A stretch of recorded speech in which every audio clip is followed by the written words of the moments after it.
नमस्कार दोस्तों, आइए जानते हैं आज राजस्थान के दिन भर की ताजा और बड़ी खबरें। आज राजस्थान से पहली खबर है कि जयपुर के नामी स्कूल को बम से उड़ाने की मिली धमकी। राजस्थान की राजधानी जयपुर के प्रतिष्ठित सेंट जेवियर्स स्कूल को बम से उड़ाने की धमकी मिलने से हड़कंप मच गया। धमकी एक ईमेल के जरिए दी गई, जिसके बाद स्कूल प्रशासन ने तत्काल कार्रवाई करते हुए सभी छात्रों को सुरक्षित बाहर निकाला। सूचना मिलते ही जयपुर पुलिस, एटीएस, बम निरोधक दस्ता, डॉग स्क्वाड और सिविल डिफेंस की टीमें मौके पर पहुंची और स्कूल परिसर में सर्च ऑपरेशन शुरू किया।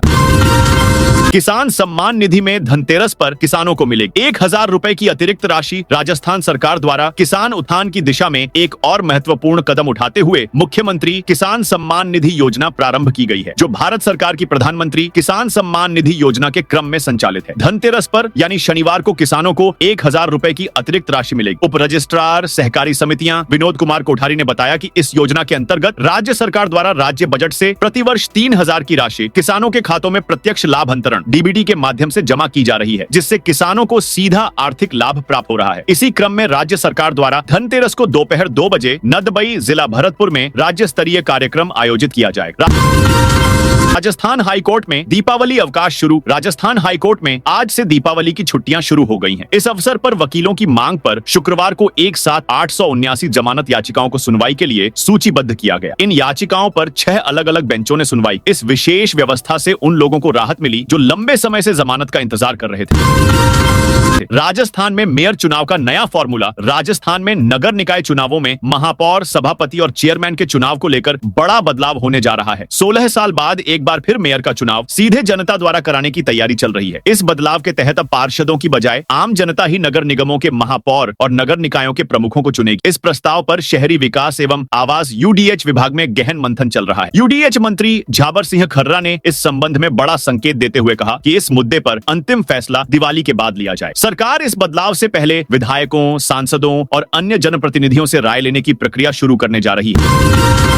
एनएसयूआई प्रदेशाध्यक्ष विनोद जाखड़ को हाईकोर्ट से मिली जमानत। राजस्थान यूनिवर्सिटी में आरएसएस के शस्त्र पूजन कार्यक्रम में हंगामा करने वाले एनएसयूआई के प्रदेशाध्यक्ष विनोद जाखड़ समेत 3 आरोपियों को हाईकोर्ट ने जमानत दे दी है। जस्टिस अनूप ढंड की अदालत उन्हें जमानत दी है। इससे पहले ट्रायल कोर्ट और एडीजे कोर्ट ने जमानत खारिज कर दी। इसके बाद विनोद जाखड़, किशोर चौधरी और कमल चौधरी ने हाईकोर्ट में जमानत याचिका लगाई। हाईकोर्ट से जमानत मिलने के बाद जाखड़ करीब 17 दिन बाद जेल से बाहर आएंगे। जाखड़ की ओर से कहा गया कि हमें राजनीतिक दुर्भावना से मामले में झूठा फंसाया गया है। हमने गांधीवादी तरीके से राजनीतिक उद्देश्य से शिक्षा के मंदिर में आयोजित कार्यक्रम का विरोध किया था। अंता से भाजपा ने मोरपाल सुमन को उम्मीदवार बनाया। बीजेपी ने अंता विधानसभा उपचुनाव को लेकर मोरपाल सुमन को प्रत्याशी बनाया है। वह बाराम पंचायत समिति के प्रधान है। मोरपाल की स्थानीय होने के साथ ही लो प्रोफाइल नेता की छवि है। इसके अलावा वे जातिगत समीकरण में भी फिट बैठते हैं। लंबे मंथन के बाद मोरपाल के नाम पर पार्टी के सभी नेता एकजुट हुए, जिसके बाद उन्हें टिकट मिला है। कांग्रेस ने यहां से पूर्व मंत्री प्रमोद जैन भाया को प्रत्याशी बनाया है। वहीं नरेश मीणा निर्दलीय चुनाव लड़ रहे हैं। ऐसे में इस सीट पर त्रिकोणीय मुकाबला होने की संभावना है।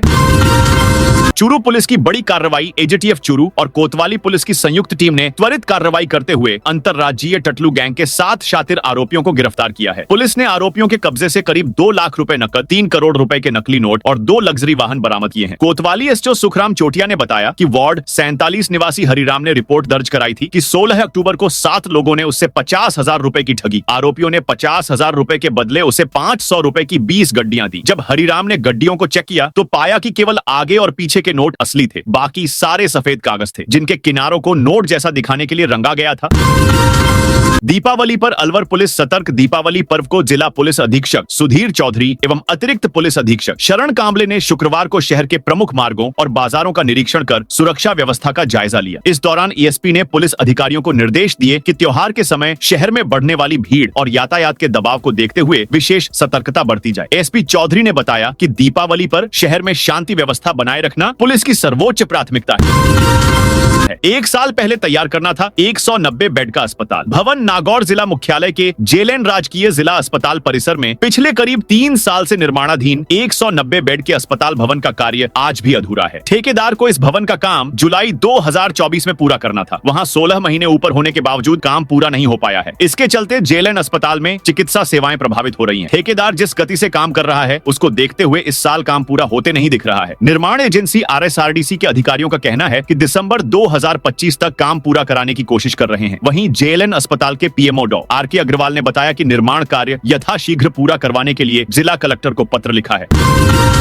राजस्थान में मत्स्य पालन विभाग फिर संभालेगा सभी तालाबों की बागडोर। राजस्थान में मत्स्य पालन विभाग अब फिर से सभी तालाबों की बागडोर संभालेगा। मत्स्य पालन के होने वाले सभी ठेके अब विभाग करेगा। 5 लाख से अधिक के ठेके ही विभाग करता है। शेष ठेके पंचायत राज विभाग के माध्यम से होते थे। विभाग की ओर से अगले साल से सभी ठेके ऑनलाइन किए जाएंगे। जयपुर में 5 बीघा सरकारी भूमि से हटाया जेडीए की प्रवर्तन शाखा ने गुरुवार को बड़े पैमाने पर कार्रवाई करते हुए 5 बीघा सरकारी भूमि को अतिक्रमण से मुक्त कराया और 2 अवैध कॉलोनियों को ध्वस्त कर दिया। पुलिस उप महानिरीक्षक राहुल कोटोकी ने बताया कि दिल्ली रोड पर ढींगपुर में स्थित सरकारी भूमि पर स्थानीय लोगों ने अवैध कब्जा कर रखा था। इस कार्रवाई में जेडीए ने तुरंत हस्तक्षेप कर 5 बीघा भूमि को अतिक्रमण मुक्त कराया। राजस्थान में यहां शुरू हुआ ऑर्गेनिक फूड मार्केट। जयपुर के दुर्गापुरा स्थित कृषि अनुसंधान संस्थान में गुरुवार को ऑर्गेनिक फूड मार्केट शुरू हुआ, जहां हर शनिवार और रविवार को आमजन ऑर्गेनिक फूड प्रोडक्ट खरीद सकेंगे। मार्केट का उद्घाटन कृषि मंत्री डॉक्टर किरोड़ी लाल ने किया। उन्होंने कहा कि ऑर्गेनिक फूड मार्केट की स्थापना का मुख्य उद्देश्य जैविक उत्पादों को बढ़ावा देना है। ऑर्गेनिक फूड मार्केट में 10 दुकानें लगाई गई। इसमें जैविक सब्जियां व फलों के साथ लोगों को गेहूं, बाजरा, मक्का आदि का आटा व दलिया, आंवला कैंडी और मुरब्बा, बाजरा, मूंग, मूंगफली, गेहूं आदि अनाज खरीद सकें। ये सब 1 किलो, आधा किलो के पैकेट में उपलब्ध हैं।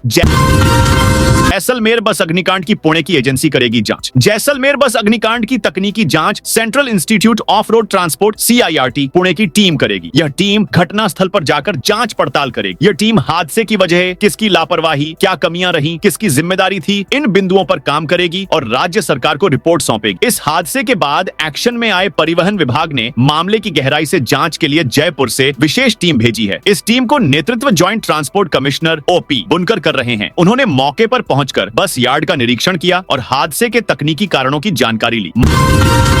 मंत्री ने स्कूल पर चलवाया बुलडोजर। कोटा में ऊर्जा मंत्री हीरालाल नागर ने सरकारी स्कूल में हो रहे घटिया निर्माण पर सख्त एक्शन लिया। शुक्रवार को मौके पर खड़े होकर बुलडोजर स्कूल के घटिया निर्माण वाले 3 कमरों को गिरवाने का काम शुरू करवाया। आमली झाड़ गांव के सरकारी स्कूल में करीब 3 करोड़ 91 लाख रुपए की लागत से 30 कमरे बनवाए जा रहे हैं। अभी तक 15 कमरों का निर्माण हो चुका है, जिसमें से 3 कमरों के निर्माण में घटिया सामग्री प्रयोग की गई थी। जोधपुर में भीड़ वाले इलाके में 10 घंटे तक आग धमाके। जोधपुर में एक कलर गोदाम में लगी आग से घनी आबादी वाले इलाके में दहशत फैल गई। विस्फोटक केमिकल से भरी 3 मंजिला बिल्डिंग में रात भर धमाके होते रहे। हादसा इतना भीषण था कि करीब के एक नेचुरोपैथी सेंटर को खाली कराया गया। वहीं बिल्डिंग के आसपास रहने वाले लोग गाड़ियां लेकर भागते नजर आए। आग पर काबू पाने के लिए एयरफोर्स की फायर टीम के साथ 12 फायर ब्रिगेड रात भर जुटी रही। जहां आग लगी वहां से करीब 100 मीटर दूर केमिकल से भरा टैंकर खड़ा था। जोधपुर में ज्वेलर्स के 30 करोड़ लेकर भागने वाला कारोबारी गिरफ्तार। जोधपुर में ज्वेलर्स का सोना चांदी और कैश लेकर भागे कारोबारी को पुलिस ने गिरफ्तार कर लिया है। आरोपी ज्वेलर्स के साथ करीब 30 करोड़ की ठगी कर फरार हो गया। आरोपी शब्बीर अली पुत्र लियाकत अली घोड़ों का चौक में पिछले 6 साल से सोना चांदी का कारोबार कर रहा था। पुलिस कमिश्नर ओम प्रकाश ने बताया, घोड़ों का चौक में कादरी प्रोपराइटर शब्बीर अली की बुलियन की दुकान। उसने खुद की शॉप का कोई रजिस्ट्रेशन नहीं कराया। सारा लेन देन कैश में ही करता था। व्यापारियों से सोने और चांदी की खरीद फरोख्त भी बिना बिल के ही करता था। भीलवाड़ा में एसडीएम से मांगी 3 करोड़ की फिरौती। चित्तौड़गढ़ जिले के कपासन एसडीएम और आरएएस राजेश सुवालका से 3 करोड़ रुपए की फिरौती मांगी गई है। नहीं देने पर गोली मारने की धमकी दी है। एसडीएम के पिता ने सुभाष नगर थाने में एफआईआर दर्ज करवाई। पुलिस ने मामले में जांच शुरू कर दी है। छबड़ा में 28 फ्लाई ऐश डंपर जब्त। 12 जिले के छबड़ा कस्बे में पुलिस ने प्रदूषण फैलाने वाले 28 फ्लाई ऐश डंपर जब्त किए हैं। यह कार्रवाई जिला पुलिस अधीक्षक अभिषेक अंदासु के निर्देश पर परिवहन नियमों के उल्लंघन और प्रदूषण के खिलाफ चलाए जा रहे विशेष अभियान के तहत शुक्रवार को की गई। उपखंड मजिस्ट्रेट राम सिंह गुर्जर और उप पुलिस अधीक्षक विकास कुमार के पर्यवेक्षण में थानाधिकारी राजेश खटाना के नेतृत्व में यह कार्रवाई हुई। जब्त किए गए डंपर खुले में फ्लाई ऐश भरकर बिना कवर के कस्बे से गुजर रहे थे, जिससे उड़ती राख के कारण क्षेत्र में प्रदूषण फैल रहा था और आमजन के स्वास्थ्य पर नकारात्मक प्रभाव पड़ रहा था। बांसवाड़ा में आतिशबाजी से आगजनी का मॉक ड्रिल। बांसवाड़ा में त्योहार के मद्देनजर जिला प्रशासन ने आगजनी की स्थिति से निपटने का मॉक ड्रिल किया। आतिशबाजी से लगने वाली आग की काल्पनिक स्थिति में अपनी तैयारियों को परखने के लिए यह आयोजित हुआ। हालांकि अभ्यास में चिकित्सा विभाग की देरी ने प्रशासन के समन्वय पर सवाल खड़े कर दिए। जोधपुर में पटाखों की दुकान पर प्रदर्शन प्रतिबंधित दीपावली के अवसर पर जोधपुर शहर में पटाखों की बिक्री और भंडारण को लेकर जोधपुर पुलिस आयुक्तालय ने कमर कस ली। विस्फोटक अधिनियम 1884 और विस्फोटक नियम 2008 के तहत सख्त आदेश जारी किए गए। पुलिस आयुक्त ओम प्रकाश ने स्पष्ट रूप से कहा, सभी स्थायी और अस्थायी दुकानों को लाइसेंस गहन जांच और मौके पर रिपोर्ट के बाद ही जारी किए गए हैं। अब सभी लाइसेंसधारियों और दुकानदारों को नियमों का सख्ती से पालन करना होगा। किसी भी प्रकार की लापरवाही बर्दाश्त नहीं की जाएगी। पुलिस यह सुनिश्चित करेगी कि पटाखों की बिक्री और भंडारण सुरक्षित तरीके से हो, ताकि किसी भी अप्रिय घटना से बचा जा सके। बूंदी में हमारी पहल अभियान का शुभारंभ। बूंदी में बाल विवाह की रोकथाम और बालिकाओं के शिक्षा के अधिकार को सशक्त बनाने के उद्देश्य से हमारी पहल अभियान का शुभारंभ किया गया है। जिला कलेक्टर अक्षय गोदारा ने इस अभियान की शुरुआत की, जिसका मुख्य लक्ष्य बाल विवाह, शीघ्र एवं जबरन विवाह CFM को समाप्त करने में युवाओं की भूमिका को मजबूत करना है। इस अभियान के तहत 16 और 17 अक्टूबर को 2 दिवसीय युवा नेतृत्व क्षमता निर्माण कार्यशाला का आयोजन भी किया गया।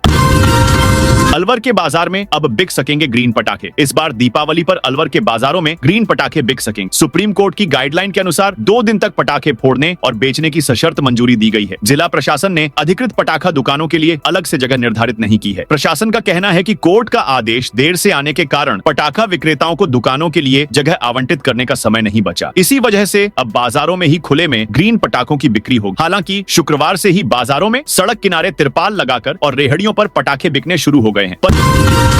परिवहन विभाग ने 11 बसों पर की कार्रवाई। 2 सीज ब्यावर परिवहन विभाग ने यात्री सुरक्षा सुनिश्चित करने और बसों पर प्रभावी नियंत्रण के लिए जिले भर में विशेष चेकिंग अभियान चलाया। जिला परिवहन अधिकारी राघव शर्मा के नेतृत्व में गठित टीमों ने विभिन्न क्षेत्रों में सघन कार्रवाई की। इस अभियान के तहत कुल 11 बसों पर कार्रवाई की गई। इनमें से 2 बसों को जब्त सीज किया गया, जबकि 4 बसों का चालान कर 42,000 रुपए का जुर्माना लगाया गया। विजयनगर क्षेत्र में 1 बस और जयतारण क्षेत्र में 4 बसों को भी जब्त किया गया। पूरे अभियान के दौरान परिवहन विभाग ने लगभग 75,000 रुपए का जुर्माना वसूला। सवाई माधोपुर में दीपावली से पहले सफाई कर्मचारियों ने की हड़ताल। सवाई माधोपुर में दीपावली से पहले सफाई कर्मियों की हड़ताल से शहर की स्वच्छता व्यवस्था चरमरा गई। बकाया वेतन और अन्य मांगों को लेकर शुक्रवार को नगर परिषद के सैकड़ों सफाई कर्मियों ने कामकाज ठप कर दिया और जिला कलेक्ट्रेट पर प्रदर्शन किया। सफाई कर्मचारी यूनियन के अध्यक्ष बुद्धि प्रकाश ने बताया कि कर्मचारियों की वेतन श्रृंखला लेवल 1, लेवल 2 और लेवल 3 में लागू की जाए। इसके अलावा कर्मचारियों को समर्पित अवकाश का नगद भुगतान, नियमित वेतन वितरण और कार्य परिस्थितियों में सुधार की मांग की गई। तो दोस्तों, यह थी आज राजस्थान की बड़ी खबरें। आप इस वीडियो को कौन से जिले से देख रहे हैं, उस जिले का नाम बताइए।